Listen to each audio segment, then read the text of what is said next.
Hey guys, less is more here, back with another video. So today I wanted to take a look at a spot that I played at 500 NL on Ignition last week. I was doing a play and explain with a student, and this hand came up, and I thought the turn spot was sort of interesting. So I wanted to run a couple sims and then take a look at the spot, and figured it was video worthy. So in this hand, oh shit. Okay, I'm in the cutoff. I opened to two big blinds. The big blind calls. Flop is ace king 10 monotone. I bet a bit less than quarter of the pot. Big blind calls. Turn is a king. I make a full house. I pot it. Big blind calls, and then the river is a blank. So now we are faced with a decision. I go for the 2x size and the big blind folds.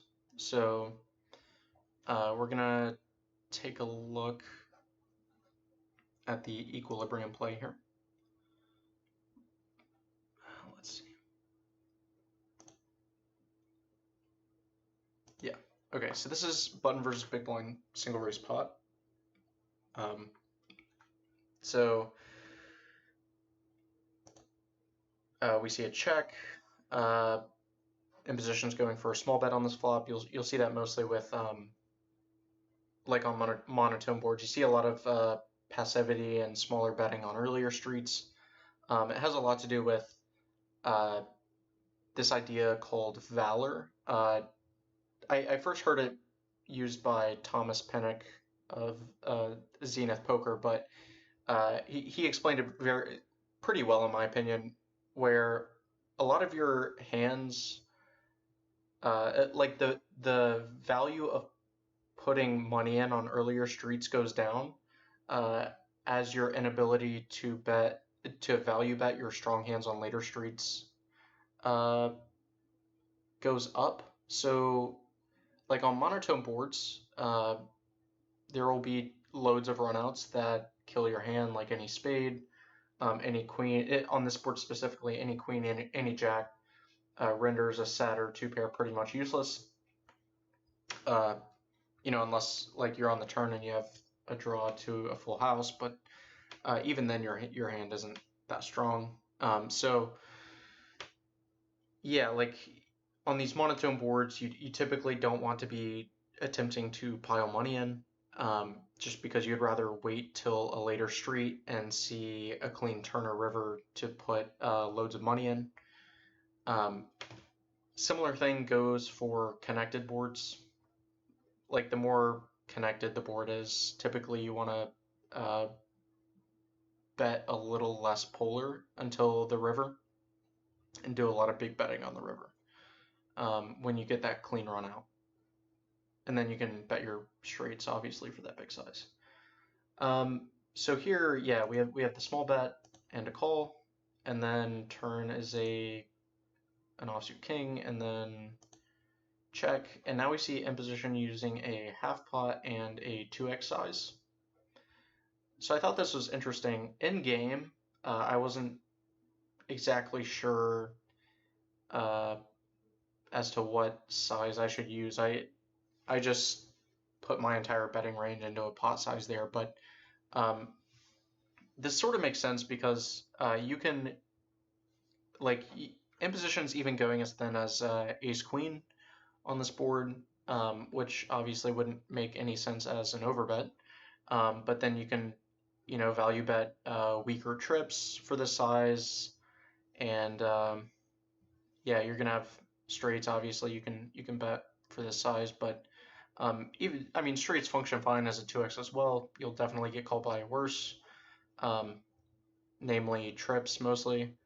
But yeah, you'll be betting some two pair hands on this turn for the small size, and then for the 2x size, you'll have a mix of flushes and boats that go into this size, particularly centered around ace king and aces. Yeah, and then these this lower boat is going to go into that size as well. King 10, you're going to see it favor the smaller size a little bit more, just because when you 2x, the hand you're trying to get called by is trips, so you're just not going to get called as much in that size. You even see King 10 checking back some, which is totally fine. I mean, obviously, as PioSolver, I'm not going to correct it, you know. But anyhow, yeah, so some interesting stuff. Yeah, and then this King Jack, you'll see it going for the small size and checking. So yeah, if we 2x the pot on the turn, this is the response by the big blind, calling all trips, and then all the queen high flushes, and then the jack high flushes. And then once you start getting down to these lower flushes, you start to actually get sort of marginal. Like you'll see like this 5-3 and 5-4, you start to get close to indifferent and like have to start folding some. These specifically, like, again, like there's a lot of rivers that just kill your hand, and you have no outs to improve. Whereas like at least I mean a queen or a jack has the queen x of spades and jack x of spades has outs to straight flush, but also they block a lot of your opponent's, like you're not gonna get coolered by a better flush, right? I mean, so yeah, that's sort of the idea. But like all these, it's weird how you'll see like these flushes fold, but you'll see like all the trips not even consider folding. Like you'll see the EV of this King Deuce is it's a 2200 big blinds per 100 call. So yeah, if you fold the King Deuce, it's a 2200 big blind per 100 mistake. Whereas if you fold the 4 deuce of spades, or if you call the 4 deuce of spades, you're actually making a 200 big blind per 100 mistake, right? So yeah, those are pretty significant mistakes. So just something to think about versus the turn 2x on this board. Like you'd rather be calling your trips than your lower flushes. Yeah, so interesting spot. Now another thing, okay, we'll cover the river spot real quick. So if we see it's an offsuit 3, and then you see in position just 2.5x jamming. Yeah, like in contrast to like the flop where we just see it like 20% betting, right? But like once we get to the river, we just see it going crazy. Again, it's just this idea like we're gonna want to wait until later streets to put loads of money in with our strong hands. So yeah, but one other thing I wanted to look at was the flop. So this is button versus big blind, and I ran a low jack versus, yeah, so this is low jack versus big blind on the same board. So here if we check, we see in position betting around just over 40% of the time. Here we see in position betting 34% of the time. Now on this board you might say like this doesn't make tons of sense because like the low jack should have loads of top pair and second pair on this board, so like when you think their betting frequency goes up, but really the density of flushes goes down significantly because like they're not gonna have all of these suited gapper type hands. Like if we see over here, I mean, in position has 7-4 suited at a pretty high frequency, and yeah, the low jack is not going to have any of that type of stuff. So the density of flushes is going to go way down. We can take a look at the range explorer. So here's low jack versus big blind. The low jack is going to have 3.5% of flushes, whereas the button will have 5.5%. So yeah, again, the board is going to block a lot of the top of the range. So yeah, the overall frequency is going to go down. Let's see the imposition equity.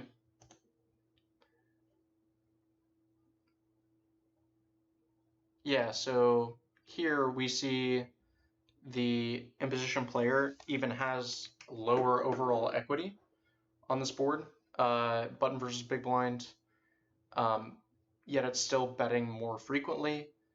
Yeah, here, I mean, the imposition player's crushing the big blind in equity, but yet the betting frequency goes down. Again, it's just the board blocking the flushes.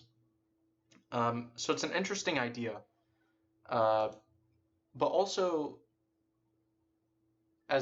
remember we talked about how both players are going to wait until later streets to put a lot of money in with the top of their range. Well, same thing goes for check raising. Like you won't be check raising big and you won't be check raising much. But if you notice, like low jack versus big blinds, like button versus big blind, we observed that there was like a 5% check raise frequency. It should follow that the check raise frequency for out of position on this board should go up because the board blocks a lot of in positions flushes, and so that like the out of position players can have pretty big advantage at the top of the range and going to want to put more money in. And we see that is the case. Out of position is actually check raising at more than twice the frequency. So yeah, it's pretty interesting stuff. Yeah, and just notice that as the connectedness of the flushes goes down, like you'd rather check raise queen deuce of spades than queen eight of spades because you unblock a lot of the middling flushes that imposition will continue with. So yeah, namely like a hand like 9-7, right? Or 8-7 that you can cooler and still get the money in. So yeah, just thought that was an interesting spot. I wanted to take a look at that turn spot, but I already ran the sims, so figured why not. Okay, and one last board. So this is button versus big blind on 5-4 deuce, and we see the equity for imposition. Like the equity is almost equal, yet the imposition player is betting more than, like it's betting almost 50% of the time, which is significantly more than either of those two sims. Recall those two sims were betting, like the imposition player is betting around 30%, 40% respectively, and this one's almost up to 50. But again, it's just like this board is unblocking the top portion of imposition player's range, namely the flushes. Like this board blocks such a small portion of imposition player's flushes. It's the betting frequency is going to go up. So yeah, sort of interesting. But that's all I have for you guys today. And yeah, subscribe to the channel and give my video a like. And let me know in the comments what you'd like to see next time. Thanks, guys.